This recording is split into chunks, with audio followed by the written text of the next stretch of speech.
Lionel Jett had always thought Christmas time was more about angels than celebrating vampires and their vampire society. But the emotional responses within his soul ticked like a time bomb.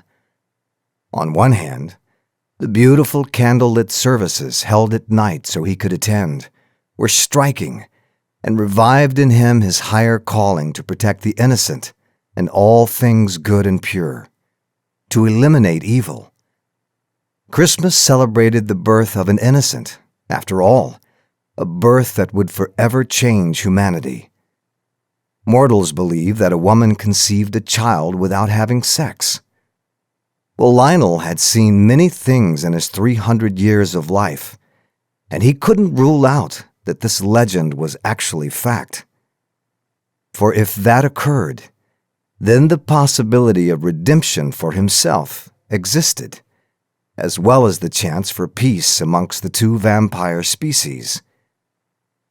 His thick frame was forced to hunch a bit, his shoulders rounded so he could fit into the pews made for much smaller beings, mostly mortal.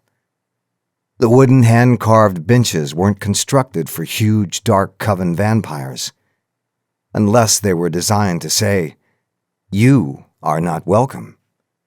The Gregorian chants reverberated throughout the halls of the chapel where Marcus had first met his fated mate, Anne. Lionel watched a woman and her children light tiny red votive candles in the alcove at the side. The light made their faces glow with that effect only mortals had. It was as if the goodness in them showed through their transparent skin, laced with the life-giving blood of their species, an elixir to some, and the highly prized substance others would die to protect. Of all their traits, mortals' best gift to the world was that of love and innocence. Though some of their race claimed to be warriors, they would never be matches for the evil likes of the strongest dark covens. But their god had told mortals they could achieve anything if they had faith. They had the gift of belief because their lives were so short. Of course, they believed in miracles. Unfortunately, they'd never lived long enough to see true miracles or the way the world really was. He could sign on to safeguard those ideas. It was something that spoke to him as a true warrior. He'd be able to defend those who had no clue they needed protecting, and he might die doing so without any observance on their part. Mortals were a strange combination of emotions and traits. They scared easily. They sometimes maintained bravado, like the David and Goliath story from their Bible. They were underdogs, but like in the beloved story, they never stopped fighting, though the odds were against them. They sometimes allowed anger to interrupt their lifeline, or justified its benefits when it really never helped them. But their most stunning quality was that of compassion. On that, they could teach the world. They had the gift of living a life untainted, if they so chose, trusting in their God when, in actuality, their unseen vampire brethren were responsible for much of their safety.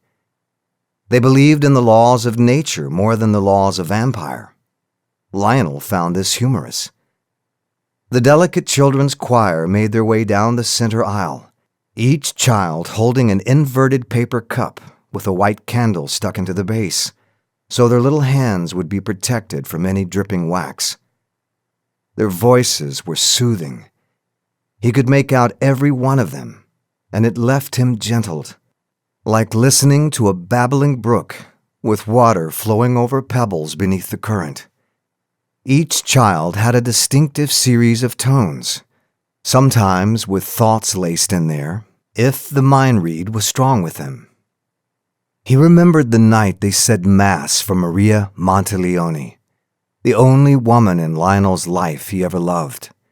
He'd gladly forgone any chance at having a sexual relationship with her just to be in her presence, and had begged her to live on after the death of her mortal husband, to take the turning late in her life. It was always a difficult decision for every Golden, all born as mortal children and given the option to take the turning ceremony beyond after puberty. Most chose to live a life of immortality, but she, like her predeceased husband before her, refused, smiled, touched his cheek with her dainty lavender-scented palm, and shared a tear with him. "Lionel, my trusted protector, I know what's in your heart. I am given life enough with the knowledge that it's there. No need for us to speak of it or demonstrate it to anyone but ourselves. Our eternal secret." He'd wanted to take her in his arms, but he would never shatter what they had. He was the only one she would take on as a protector, and the family knew Lionel would die doing so if necessary.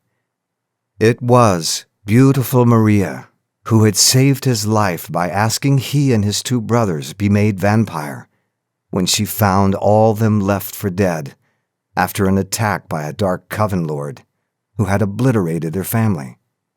The elder Monteleones had decided a trusted dark would do the turning, so that there would always be distance between Maria and her dear Lionel. He always wondered if she argued for another choice for him. Had she desired he be made in her own image, or requested she be his maker?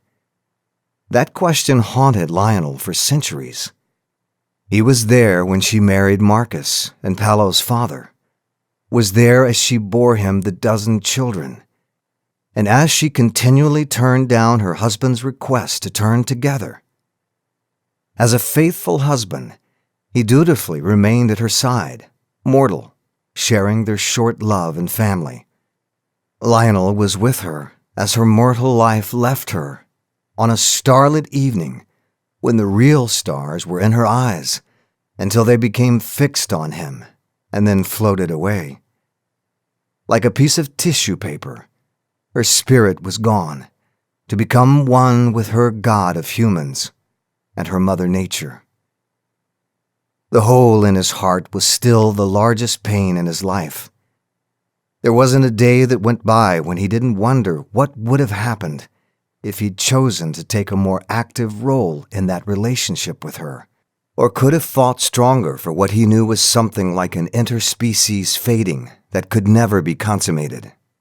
He looked up at the bleeding figure of Christ nailed to a wooden cross, and he understood the man's pain, the regrets he might have had, his need to protect and love his flock, and to die for them. The miracle had been sent only to have the evil factions of the mortal crowd kill him off.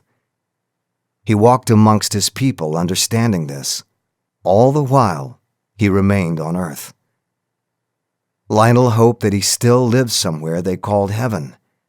For he and his vampire brothers and sisters, death was usually just the end of a long, long life, usually. There was no heaven. There was no happily ever after in the clouds that sent rain and wind, and sometimes covered the sun and the moon. It was just death, with nothing beyond. And yet, as he listened to the beautiful chanting and allowed the sense of mortals to envelop him, he felt the heat of their bodies and some of their thoughts and worries. He'd like to pretend he believed in a time that would last, where everything would be perfect and not end, where love, like the love he had for Maria, would reign eternal. He was hopeful. It was a silly thought, but it was something that warmed him from the inside, as if he was mortal again, as if he still held that innocent light inside.